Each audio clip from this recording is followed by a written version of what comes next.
I'm Doug Boynton, and you're listening to WHRO's Weekly Edition, where we highlight the week's news and stories happening in our area. As we kick off February in this week's program, Children's Hospital of the King's Daughters says it no longer will offer gender-affirming care to children under the age of 19. Also, you'd think rising costs of life-saving drugs would hurt paramedics, but those in Virginia are saying it actually is saving lives. Agencies are starting to say, okay, we can do this. And the great thing is that now we can be in service faster, which makes us available for more calls so that we don't have to use as much mutual aid. And Dominion Energy says offshore wind costs are rising, and that means those costs will also affect you.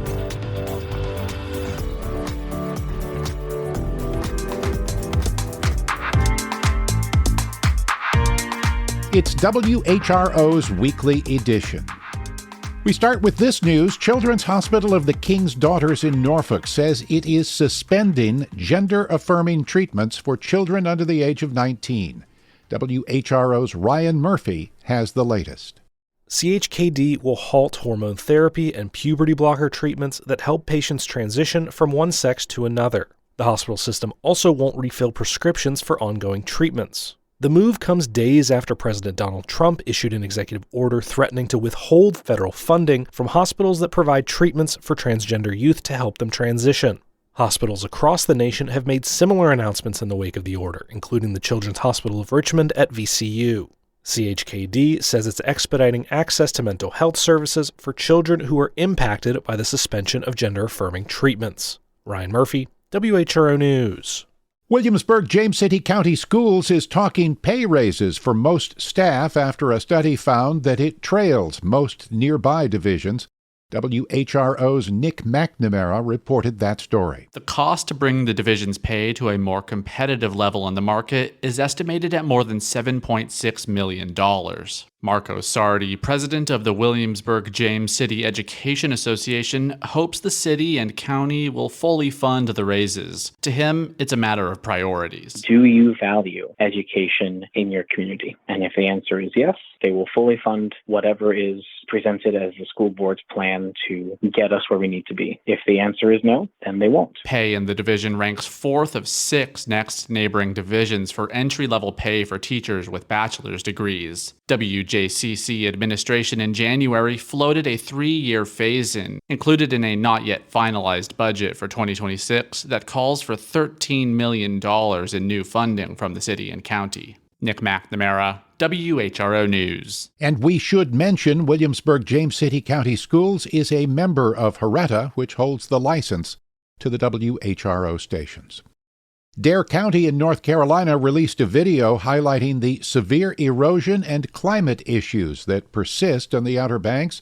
WHRO climate reporter Catherine Hafner gives us the latest. Government officials say they want to keep the Outer Banks livable for generations to come. 11 houses in Rodanthe have collapsed into the Atlantic Ocean just since 2020. The area always had issues with erosion, but officials say that's accelerated dramatically in recent years. Here's Dare County Planning Director Noah Gillum in the new video. Many of them that we've seen collapse in the last 4 years, at one point in time were 4 to 5 rows back from the ocean front or even the dune line. The National Park Service recently bought and demolished 2 at-risk homes before they could collapse. The agency says it needs more funding to continue the program. Officials say they're also considering stricter building regulations and relocating homes. Catherine Hafner, WHRO News. A Yorktown sailor faces a potential court-martial after a boating accident killed a fellow sailor last April.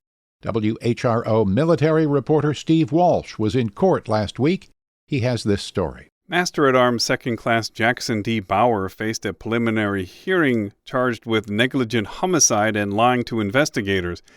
The Navy says Bauer was driving a small security boat at Yorktown when he turned abruptly in an exercise dubbed Chasing the Rabbit. Sailor Lyndon Joel Cosgriff Fox died when he was run over after falling into the water. Bauer's attorney, Pete Coglieri, says the death doesn't warrant a homicide charge. This is obviously a great tragedy. My client feels it.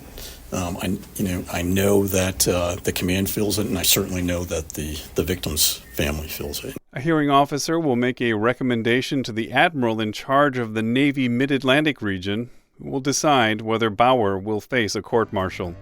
Steve Walsh, WHRO News.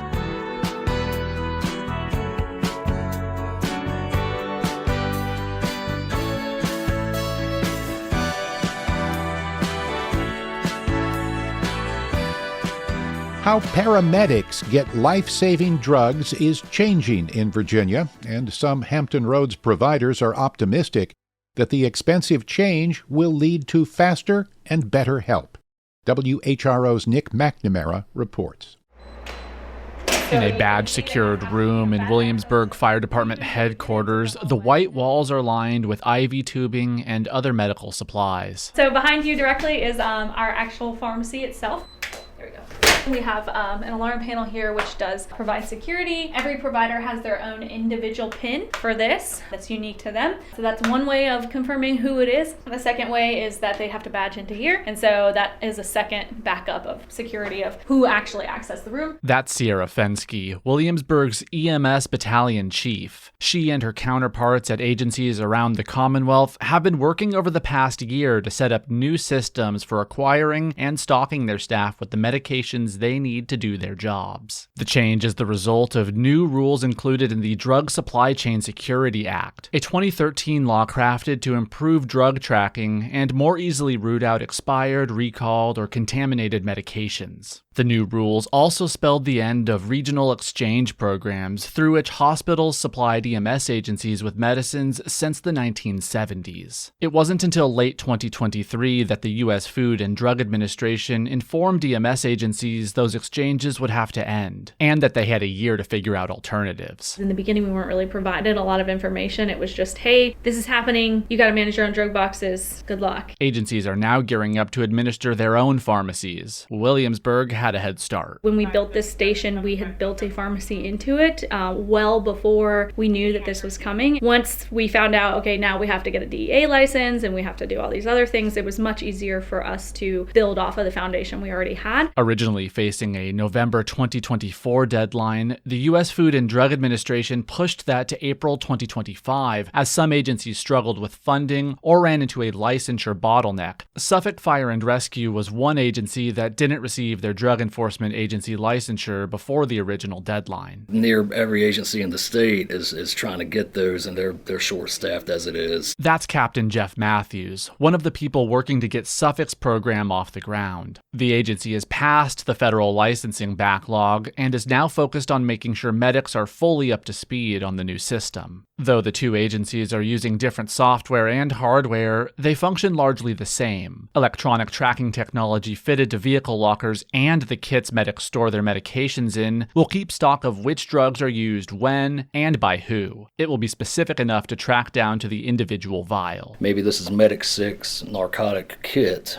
and it goes in their Narc ID locker, and these tags are read within that locker to say, hey, we've got a complete kit. Now, if we were to access the safe, access a vial of Versed, close it up, put it back in the safe, the RFID technology within it now says, hey, we are missing one Versed. Upon returning to the station, medics then use their badge and a unique key code to access a secure pharmaceutical safe and replenish just the medications used on that call. Medics used to swap the entire kit even if only one vial of medicine was used. In Williamsburg, battalion chiefs like Fensky will be in charge of restocking medics with more controlled substances like morphine, leaving the lower scheduled drugs to the medics to restock. The new systems come at a cost. Suffolk set aside $450,000 in traffic camera money to set up Fire and Rescue's pharmacy. Williamsburg, having the physical infrastructure in place and years of experience buying and stocking some of its own supply already, allocated $150,000 for its program. Though the new rules and short time to comply posed some stress, Matthews and Fensky see an upside to the change. They expect medics will spend less time waiting on kit swaps between calls at area hospitals. I think that now agencies are starting to say, okay, we can do this. And the great thing is that now we can be in service faster, which makes us available for more calls so that we don't have to use as much mutual aid. Matthews and Fensky say all that's left to do is continue training and practicing ahead of April.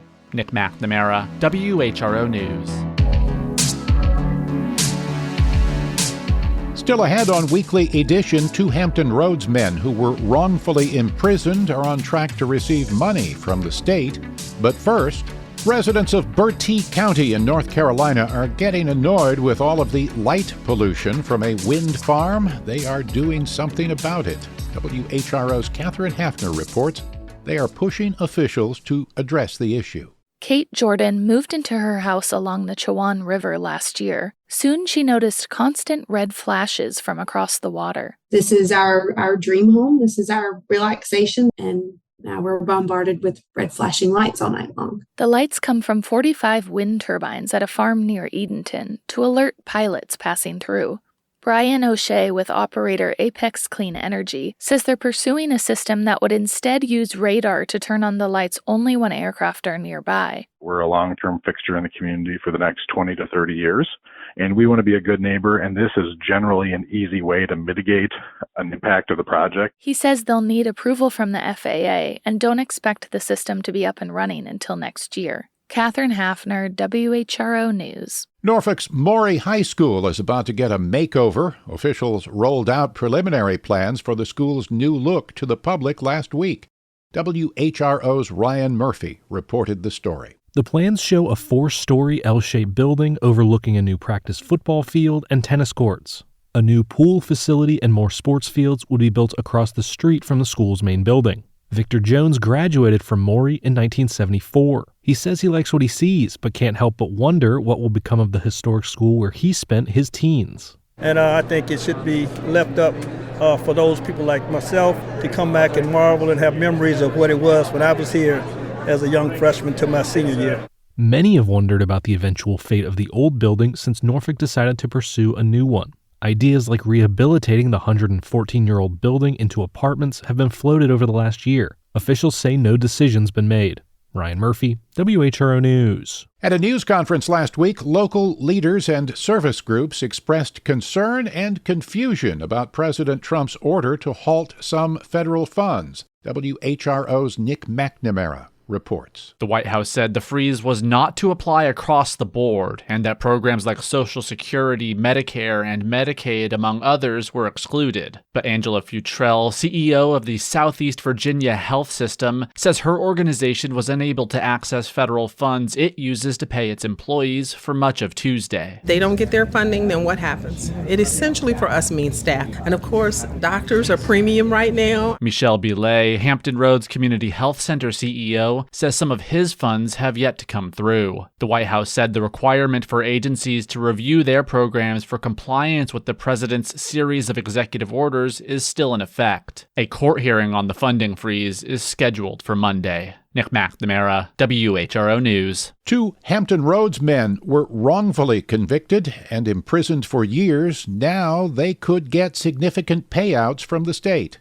WHRO's Ryan Murphy reported this story. Gilbert Merritt was pardoned in 2022 after spending more than 20 years in prison for a murder he didn't commit. Now, the General Assembly is considering a $1.3 million payout for Merritt for his wrongful imprisonment. Merritt's conviction hinged on a false witness statement arranged by corrupt Norfolk police detective Robert Ford. Ford aggressively interrogated many suspects to coerce false statements and confessions. Courts have overturned several convictions connected to Ford over the last 17 years, including the infamous Norfolk 4 case involving 4 Navy sailors falsely convicted of rape and murder. Attorneys with the Innocence Project at the University of Virginia are looking into Ford's old cases for evidence of other wrongful convictions. Hampton's Keyshawn Dufty is also in line for compensation this year. Dufty was released in 2024 after serving 5 years on false rape charges. He stands to receive more than $500,000 from the state. Ryan Murphy, WHRO News.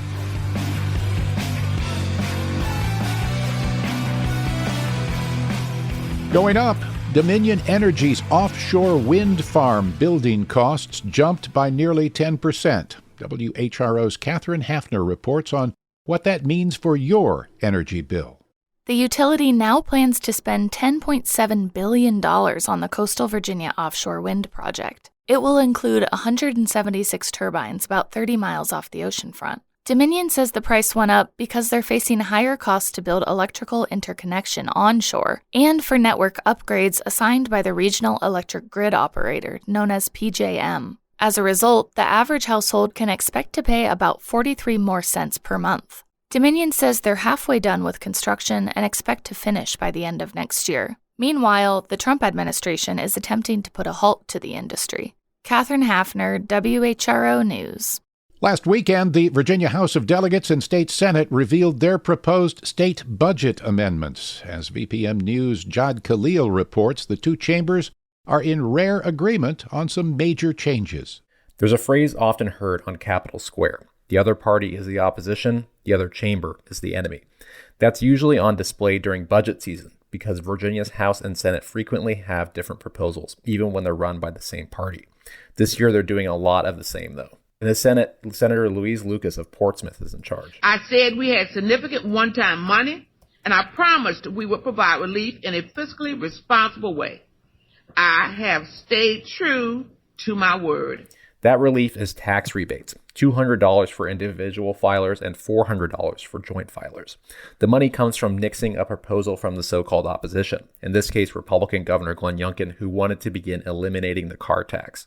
Delegate Luke Torian of Prince William is the House Chair of Appropriations. Here's his summary of the budget. I would say that we're close on the same page on a lot of the issues. Next up in the process is for the chambers to resolve their differences. Those include things like economic development, child tax credits, and gambling regulation. Jad Khalil, VPM News. Ballet Virginia will honor Norfolk's first black ballerina next month at a special program called Heart and Soul, a tribute to Lorraine Graves. WHRO's Michelle Hankerson has more. Graves died last year at 67 years old. She started her classical ballet training at 8 at the Academy of the Norfolk Ballet. She was the first black student there. After college, Graves joined the Dance Theater of Harlem in New York. She danced there for 17 years. Lydia Roberts-Coco is the artistic director at Ballet Virginia. She was one of Graves' students once Graves became a teacher. Coco recently described the tribute to Graves on WHRO's Another View. I'm also choreographing a piece simply called Lorraine, and it's about just celebrating her life, the joyous moments of her dancing, the mentorship she developed with so many students, and then just how the legacy continues on through her students. Graves dedicated years of her life to teaching through her first dance company, the Dance Theater of Harlem, and programs in Virginia. She was a longtime guest instructor at the Governor's School for the Arts in Richmond and the Virginia Ballet Company. Ballet Virginia will perform Heart and Soul February 21st at Zyder's American Dream Theater in Virginia Beach. To hear more about Lorraine Graves, listen to WHRO's Another View by visiting WHRO.org. Michelle Hankerson, WHRO News.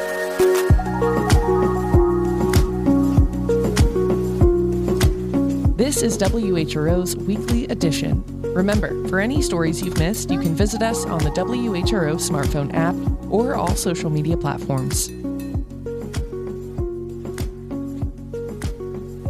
Homeowners sure felt the impact of higher mortgage rates in 2024, but the Virginia Realtors Association says the housing market did in fact end on a positive note.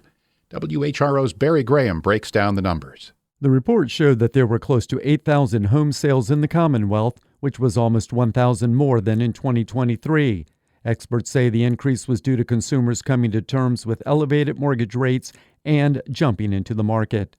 The statewide average sales price in Virginia was $413,490, almost $31,000 higher than the year before. The report also noted that with interest rates still elevated and home prices climbing, many first-time buyers will likely have a difficult time entering the housing market in 2025. Barry Graham, WHRO News. Groups in Williamsburg and Jamestown received 2 of 35 state grants awarded for capital improvements at historic sites in the Commonwealth.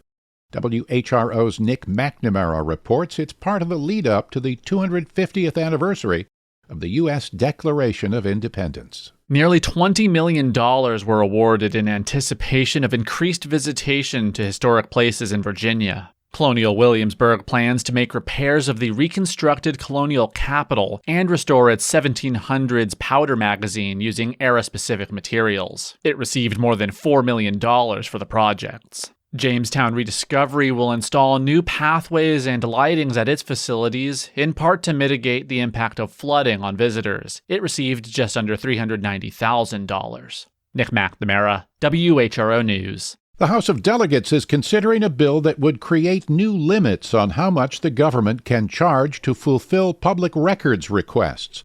WVTF's Michael Pope has the details. Freedom of information isn't always free. In fact, sometimes a local government or a state agency can charge so much for fulfilling a request that transparency is cost prohibitive. That's why Senator Danica Roem, a Democrat from Manassas, introduced a bill that creates a new limit: the median pay within a department for the hourly rate charged to fulfill a FOIA request. That is not nearly as far as I and other journalists, past and present, would prefer us to go, but it's what we can get out. Roem is a former journalist who's been trying to do this for 8 years. This year, after making changes and concessions, she got it out of the Senate and onto the House of Delegates. One of the senators who voted in favor of the bill is Bryce Reeves, a Republican from Orange. We talked about trying to get to a reasonable solution in a very difficult problem where agencies are charging so much that the individual that asked for the request can't afford it. And I think this is a reasonable, prudent way to find a compromise. So I'm going to be supporting the bill. Only 2 of the 40 senators voted against it, which means it'll now move over to the House of Delegates. Reporting from the Capitol in Richmond, I'm Michael Pope.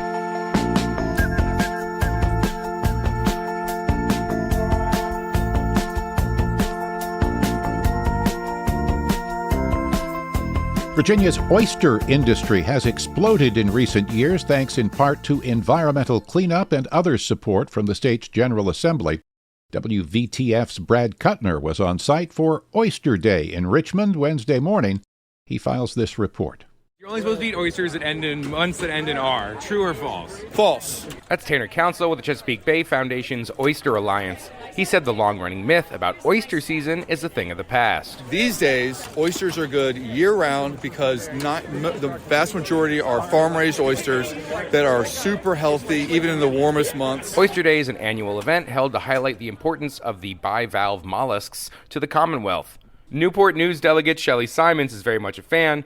She also has a bill to form a wetlands task force to find out how to improve oyster breeding grounds. I mean, how can you have a healthy bay ecology if you don't have wetlands? Another fan of oysters, Senate Majority Leader Scott Saravel, said it was important for the legislature to help the industry when they can. Virginia oysters are shipped all over the country. What'd you put on yours today? I put on some mignonette, a little bit of chipotle Tabasco, and another garlic-flavored Tabasco over there. Simon's bill passed the House with 80 votes last week. We'll see if Saravel's love of oysters extends to wetlands when the bill gets heard in the Senate in the coming days. In Richmond, I'm Brad Kuttner. You've been listening to WHRO's Weekly Edition. We had help today from WHRO's Ryan Murphy, Barry Graham, Catherine Hafner, Steve Walsh, Nick McNamara, and Michelle Hankerson. VPM's Jod Khalil and WVTF's Michael Pope and Brad Kuttner.